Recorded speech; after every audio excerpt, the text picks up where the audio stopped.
In Fahrenheit 451, we can see how Bradbury's exploration of certain themes reflects aspects of the world as it was when he wrote the novel.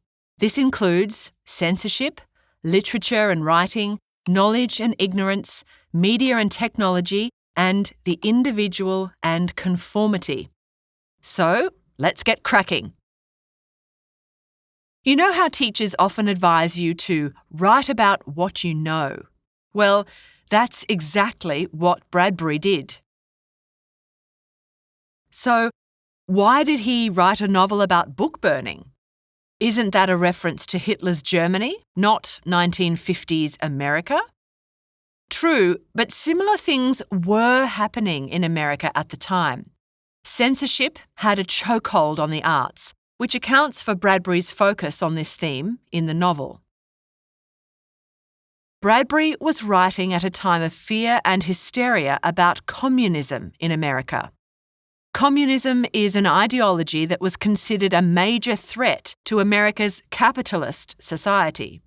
This meant that literature and all other creative arts were strictly monitored for communist ideas. Fahrenheit 451 was written during a period of American history known as the McCarthy era. In the 1950s, an American senator named Joseph McCarthy persecuted artists and writers for being un-American. Accused people were blacklisted, sacked from their jobs, and shunned for being commies or pinkos. Some were even put on televised trials. Most of them were just creative folk who might have thought a little differently. The message that these trials gave to American society was clear. Literature was dangerous, and independent thinking was highly suspicious. Does that sound a bit like cancel culture to you? Bradbury's novel about government firefighters who burn books isn't so far from reality. The author simply provides an exaggerated picture of his own world. Wacky fact: even Fahrenheit 451 has been censored. Daring to write about censorship and control is like sticking the middle finger to the authorities. The character of Guy Montag knows this because the author Ray Bradbury knew it first. Can you see the connection? Ray Bradbury came from a time when books were censored from American schools and libraries. Any texts that challenged American values were suppressed or destroyed. What does that look like in Fahrenheit 451, I hear you ask? It looks like a fireman smiling while he douses libraries with kerosene and watches them burn. It looks like book owners being dragged off to an insane asylum. It looks like people desperately memorising great works of literature before burning them. Thinking about literature and writing in the world of Fahrenheit 451 is fascinating. Remember, Bradbury's novel is an allegory, which is a story whose plot, characters, or setting are used to symbolise real-world issues. It's a story that communicates a hidden meaning, like a code waiting to be cracked. Fahrenheit 451 is also dystopian fiction. A dystopia is an imaginary society where there is great suffering and injustice. Authors who write these types of stories usually do it as a form of social critique. This means that they use their imagined world to expose something that's seriously wrong with the real world. Ray Bradbury saw many problems with his America. Just like the society of Fahrenheit 451, it was a world of solid entertainment, full of people binging on fluffy TV programs instead of rich, challenging literature. Similarly, Bradbury worried that Americans had stopped thinking. Maybe they had. When the novel's hero, Guy Montag, reads poetry aloud, his listeners experience crying and awful feelings. They prefer to be numbed by screens than stirred by words. How sad. Bradbury's giving his readers a message. Literature is vital. Aren't emotions one of the things that make us human? But there were also educated, intelligent people in Bradbury's world who resented the power of literature.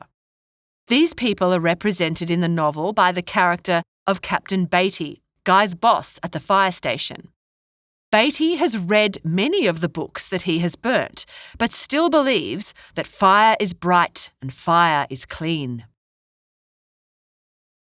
He prefers a world free of books and all the conflicting theory and thought they contain. Sounds like a line straight out of Senator McCarthy's mouth. Captain Beatty is the voice of such willfully ignorant, powerful people. Ray Bradbury certainly had reason to be worried about knowledge and ignorance in his time. The US government used propaganda to control the information that ordinary people receive. Propaganda is biased information where only one point of view is given, and it's a handy tool for mass mind control. Producing literature that challenged government propaganda was like putting a target on your back. It showed that you knew too much. Bradbury once said that the character of Guy was myself discovering me. Let's think a bit about that. Guy is a man with a TV-loving wife. A man who burns books and comes home and tries not to think too much about it. A man who suddenly knows that most of society is sleeping while he's suddenly woken up to everything that's wrong with his world. What a bolt of lightning! It's called an epiphany, where a protagonist comes to a big realisation about their own character and flaws. Most of us can relate to Guy Montag in some way. Well, minus the daily burning of books. Why does it take Guy 30 years to wake up? There's a fair bit of dramatic irony here, when the reader knows right away what a character doesn't know. What do we know? That Guy's world is crazy. One of the craziest things about the world of Fahrenheit 451 is its over-reliance on the media and technology. Televisions were a new and worrying trend in the 1950s. Ray Bradbury suspected that the average American was becoming dumbed down by the mindless gogglebox in their homes. Guy's wife, Mildred, or Millie, is a perfect example of a TV-obsessed individual.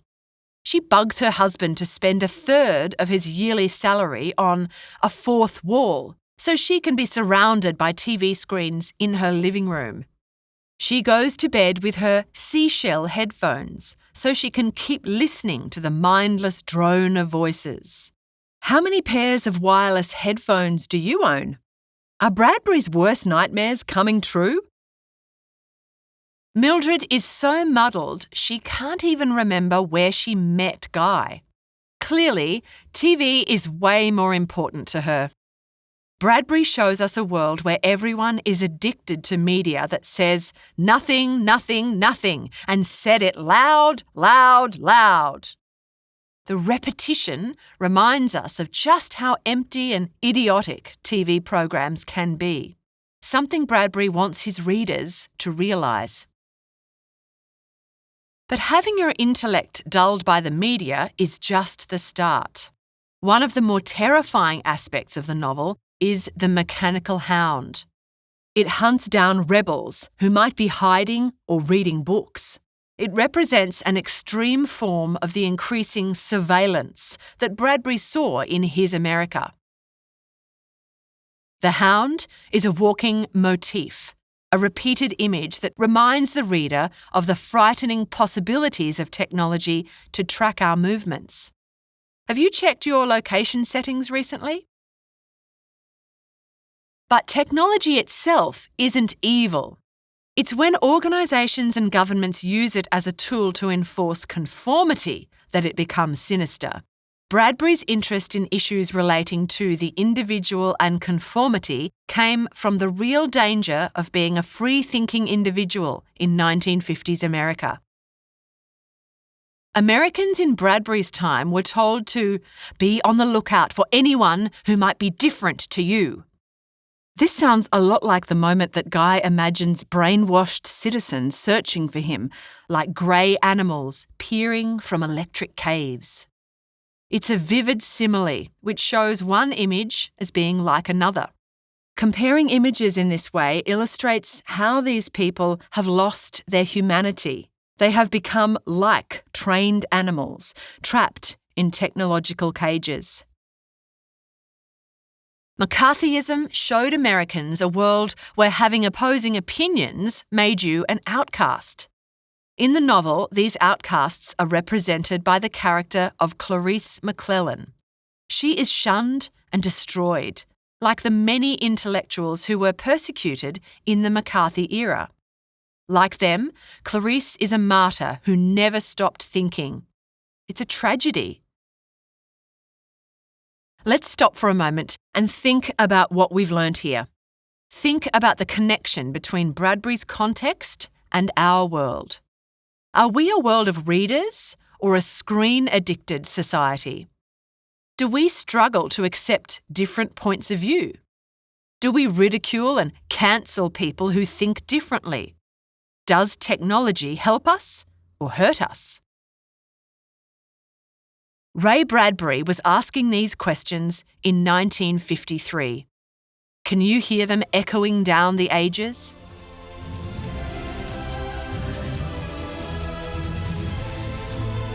We hope you enjoyed this Schooling Online production. For more easy lessons, check out our other videos.